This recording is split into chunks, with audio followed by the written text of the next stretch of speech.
As FBI director, James Comey was always pretty well known.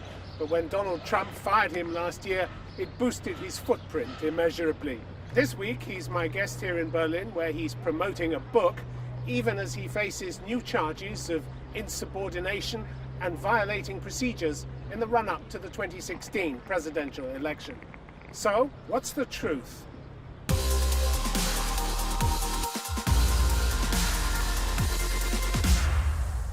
James Comey, welcome to Comfort Zone. Thank you for having me.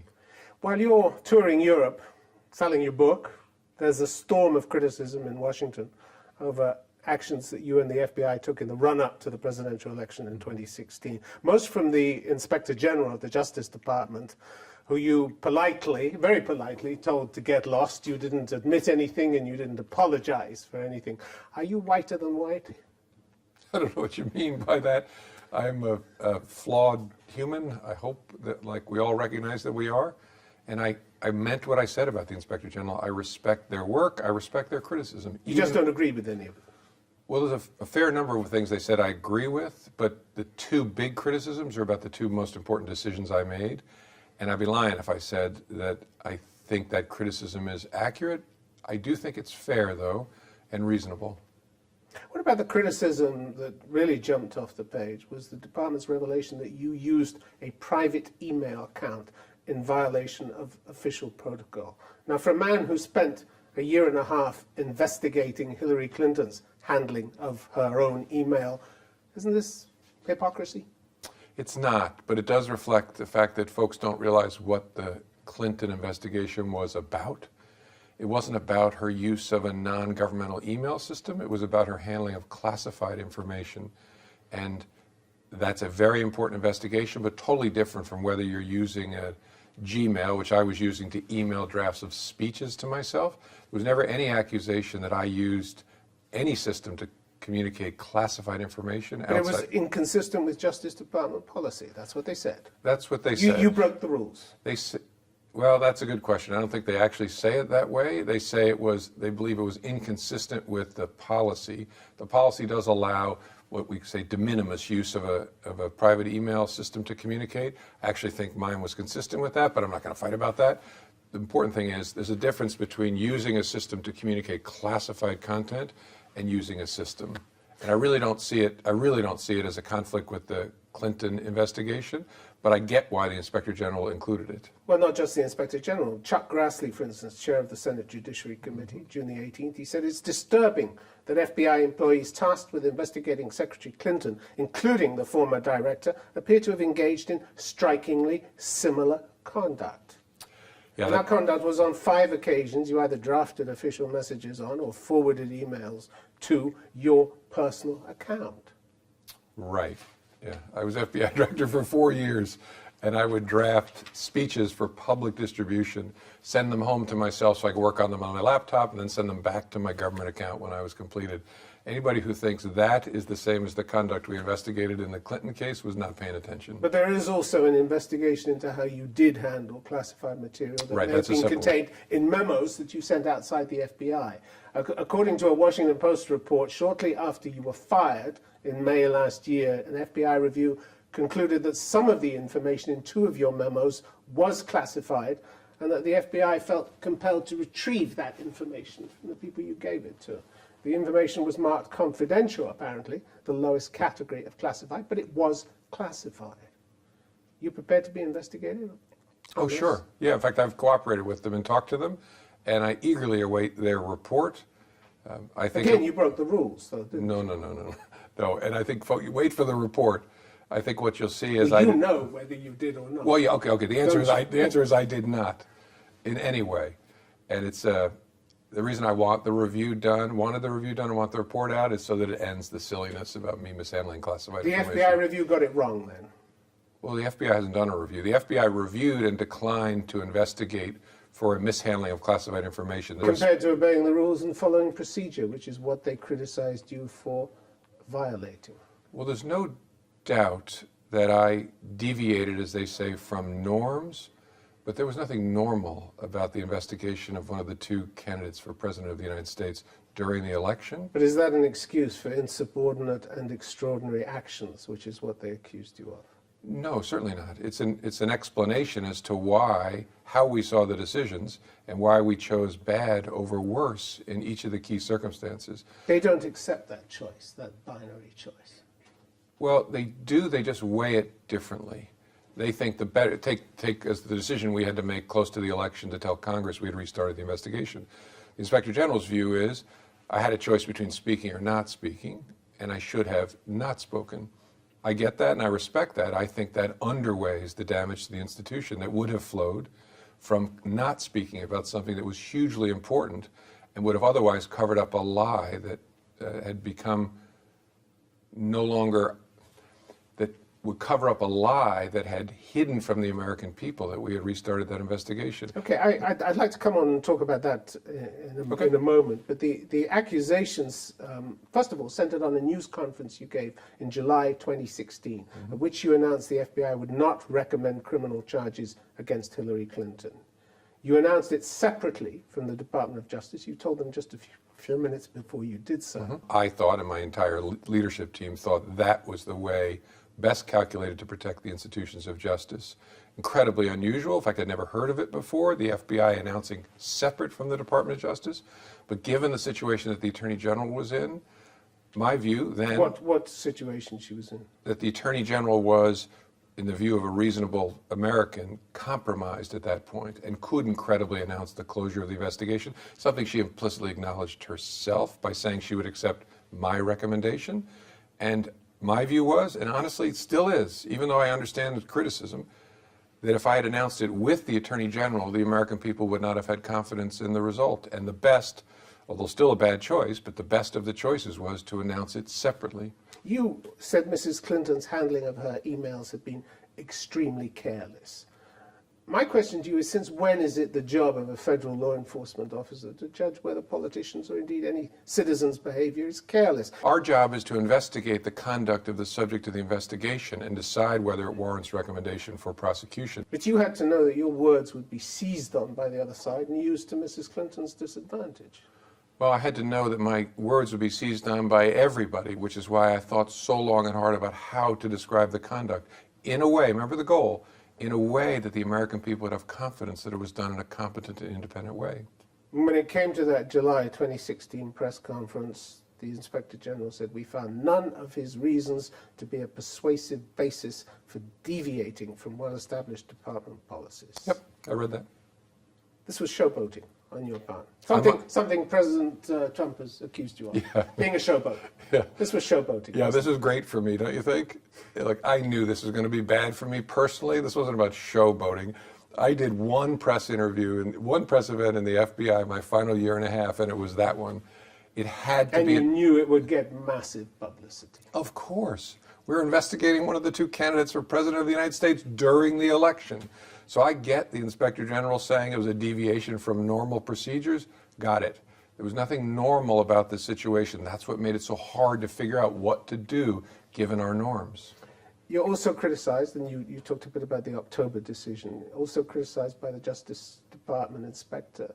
Just 11 days before the 2016 election, you announced that the investigation was on again, that you'd found more emails on a laptop belonging to the husband of a Clinton aide, a laptop that the FBI had located weeks earlier and not bothered to look at. Why? Why the gap in time? Why wait so long doing nothing? If this was such important information, why wait a month and let it gather dust? Yeah, I don't know the reason for that. I know that it was discovered in the New York office sometime at the end of September, and that people didn't bring it to me to ask me to make a decision until the end of the third week of October. But your decision, and for a man who's always said you want to stay clear of politics, your decision to reopen the investigation at that late stage, 11 days before the election, was influenced by politics, wasn't it? I don't remember thinking about that, but I'm asking myself in my book, given the whole world thought she was going to be elected president, could that have influenced you? And of course it could. I don't think the decision would have been any different if Donald Trump was up 20 points in the polls, but I'm asking myself, given the assumption that she was going to be president, could that have had an influence on you? Sure.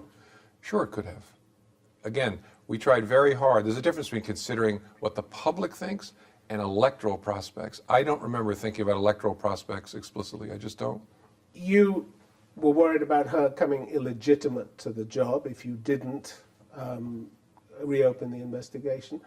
And the result of that is Donald Trump is in the White House drowning in lawsuits directed at him, his foundation, just recently his university, key members of his campaign staff indicted, and you worried about Mrs. Clinton entering the White House?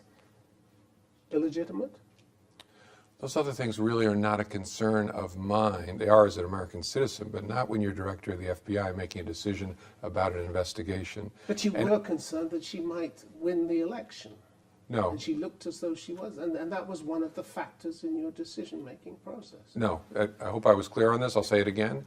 I don't remember ever thinking I have to make this decision because she's going to be elected. The question I'm asking myself in hindsight is, given that everyone thought she was going to win, could that have influenced me? And the answer is, of course it could have. I don't remember it influencing me. But again, there's a danger of being reflective. I don't think it would have changed the decision.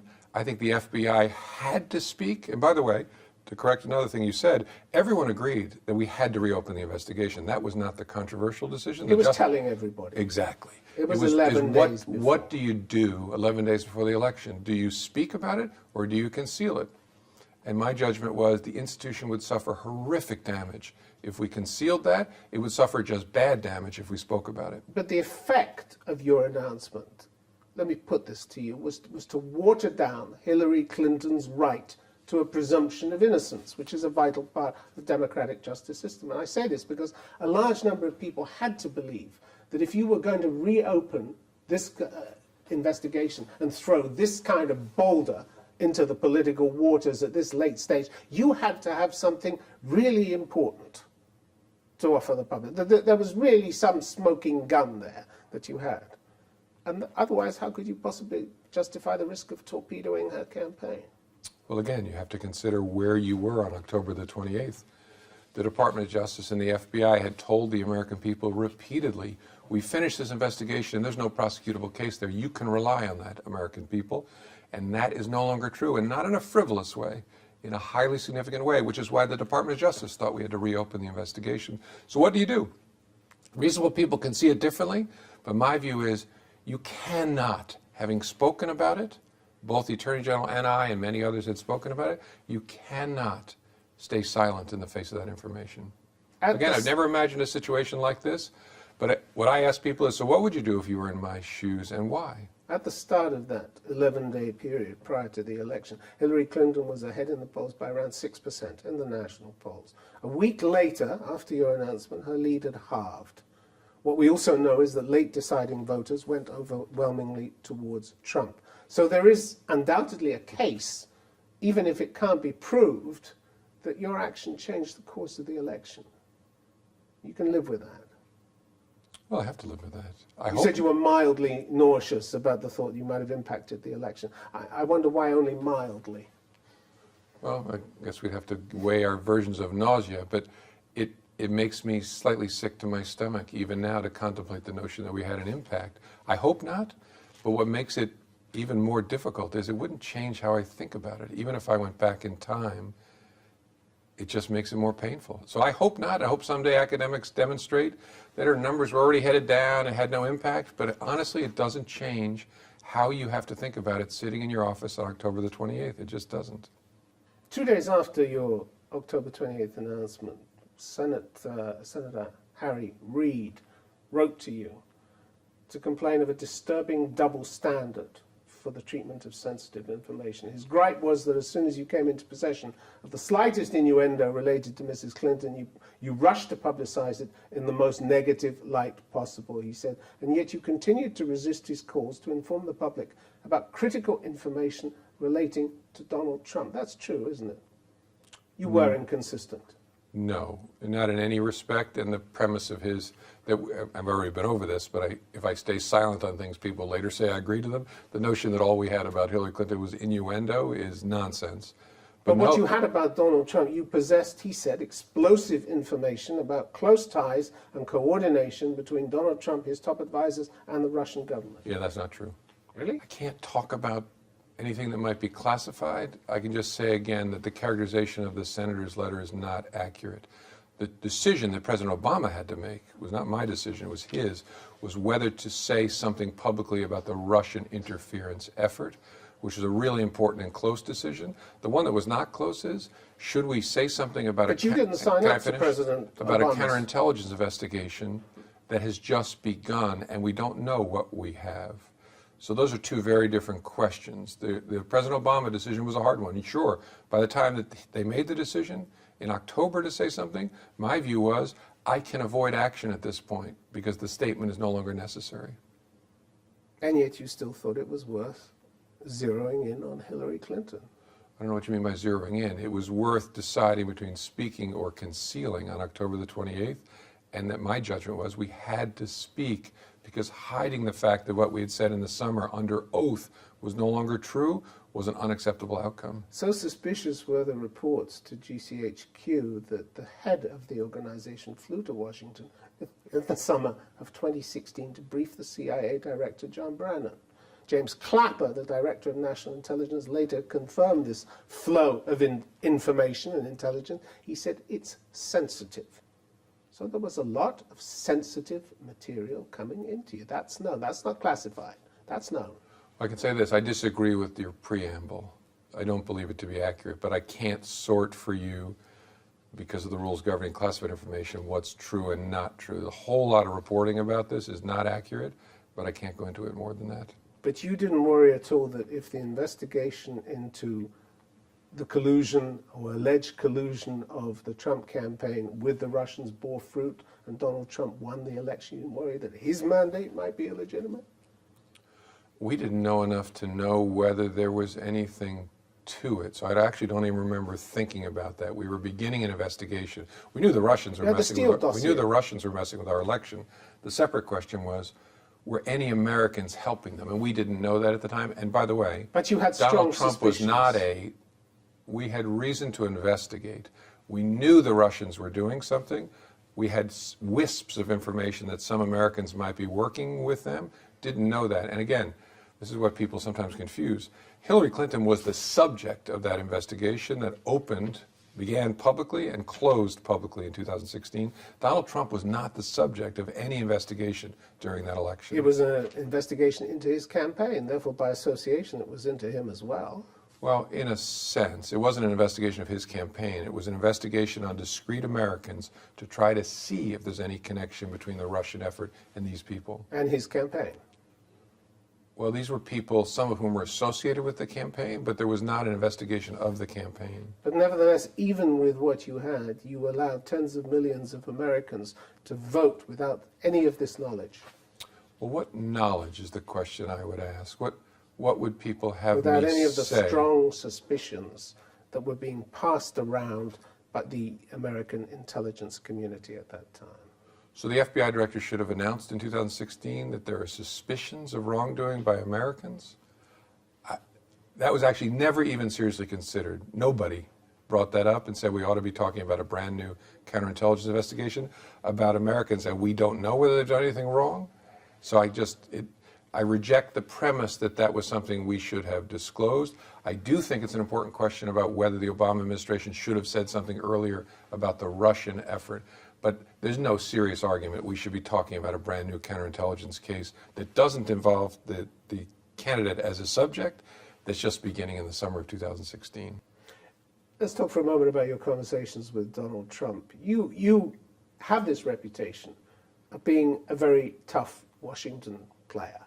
You've stood up to presidents, you took on George W. Bush and his closest advisors over their surveillance program, and yet with Trump, you seem to have been like this awkward pussycat, seemingly unable to tell him a direct no when he apparently asked you for your declaration of loyalty. You danced around the subject and then you came up with this offer of honest loyalty. Again, in hindsight, there are things I think I could do differently and better, but it's a very difficult situation to be with a brand new president of the United States alone. And so I think, even in hindsight, I don't want to be too tough on myself. I think I handled it in a reasonable way. You told Trump that he was not personally under investigation. That answer was literally true, but it was still inaccurate, wasn't it? Because his campaign was under investigation, and by association, he was under investigation with it. No, not in that sense. It was, as you said, technically true, literally true, but my general counsel argued that inevitably we're going to have to look at the campaign's conduct. He's the candidate of the campaign, and so inevitably you're going to get in a situation where in some respect his conduct is going to be reviewed. That was his argument to me. So it wasn't a total free pass you were giving him when you said you're not under investigation? I was describing something that was accurate in an effort to diffuse a very... But not complete. Well, no, I don't think that's the issue. My general counsel's concern was we will get to a place, it seems inevitably we'll have to look at his conduct. So will you have to correct that someday? And what does that do when you create a duty to correct? That was his concern, as I recall. Your firing in May last year, I'm wondering why you were still serving in an administration led by a man you considered to be a serial liar. You dealt in facts, he clearly didn't deal in facts, or alternative facts. It was never going to end well, was it, between you and him? It was never going to be close, but that's okay. I was the director of the FBI. I was appointed to a 10-year term, and I thought my duty was to continue to serve out that term and protect the institution. So, yeah, it was going to be difficult, as my interactions with him during those 4 or 5 months demonstrate. But I thought that I was going to end up serving out my term. You were also serving an Attorney General, Jeff Sessions, who had an alarming amnesia problem when it came to remembering his contacts with Russians. Sooner or later, you were going to get tainted by this administration, weren't you? By sticking there? Oh, sure, potentially. But I thought that was my duty. The nature of the president actually increased my commitment to stay in my role and serve and protect the FBI and the American people. So, yeah, I knew it was going to be hard. I knew there was going to be all kinds of difficult situations. But I thought, what a coward I would be to walk away from that when I'm supposed to be leading an organization that's, by spirit and culture, independent. We're running out of time, so I just want to touch on something briefly. We're told that Robert Mueller, the special counsel, is going to issue at least part of his report by the end of the summer. We know the president discussed firing him at some point. He's also talked about having the right to pardon himself, not that he says he's done anything wrong. His lawyer, Rudolph Giuliani, says they're going to see if they can have the entire investigation declared illegal. Are these the moves of somebody who's innocent? Are they typical of somebody who's innocent, who has nothing to worry about? Or do you think these patterns of behavior reflect something else? I don't know what it reflects. And I believe it or not, given my career, I still don't draw the darkest inference. The fact that someone acts this way doesn't necessarily mean that they're guilty of something. It could just be this president's lifelong habit of attacking when he feels threatened. But I don't know what it is, honestly. And you think he does feel threatened? Well, I think his attorney has said, and the president has said, he thinks he's being attacked by a deep state as part of a witch hunt. That's nonsense, but there's no doubt that he feels that way. In the last year since you were fired, are you more or less inclined to believe that his campaign cooperated with Russia? I still don't know. I don't know. I don't know what the special prosecutor will conclude. I don't But care. You have an opinion? I don't. Really? I don't. Yeah, I had not seen the case completed. Again, it began in the late part of July in 2016. As a private citizen, you don't have an opinion on this? I don't. And here's why I say that. I'm not being silly. I know none of the things that you've heard or I've heard in the media are coming from the special prosecutor. And so everybody's uninformed about this. It's all speculation. You said we're told a report's coming in the summer. By who? The special prosecutors run an entirely tight ship. So I don't know what he knows, and no one does actually outside of his operation. So I don't know what he'll find. And I don't think people should care so long as he's able to find the best view of the evidence and the truth. If he finds that, I'm not rooting for a particular outcome, but I honestly don't know what he'll find. You worried when you get back to Washington they're coming after you? No, I don't know who they is, but I have no doubt the Congress. president. Congress? No, I'm not worried about that. The FBI. Not worried about that at all. No. Not even in the slightest. No? No. Because I know the facts. I know the facts. literally zero concern on my part. They've already challenged you, your behavior. Oh, that's the nature of the thing. Insubordinate extraordinary. So you just dismiss it. You just dismiss it. Oh, no. You're lumping them all together. I respect and carefully abide the views of the Inspector General, the noise coming out of Congress. But you politely told them to get lost. No, that's not a fair characterization. I politely said to them, look, I respect you people and the work you're doing. I weigh it differently. I see it differently. That doesn't mean I'm right. I'm never certain I'm right, especially in the hardest decisions, but I see it differently than you, even in hindsight. And I believe that's okay. Show me another circumstance like this, because if I could have found one, I've used it as a model. This was a 500-year flood, and I totally respect that people see it differently, thoughtful people. The political noise and the tweets and all that does not bother me and is silliness. James Comey, thanks for being on. Okay, thanks for having me. Thank you.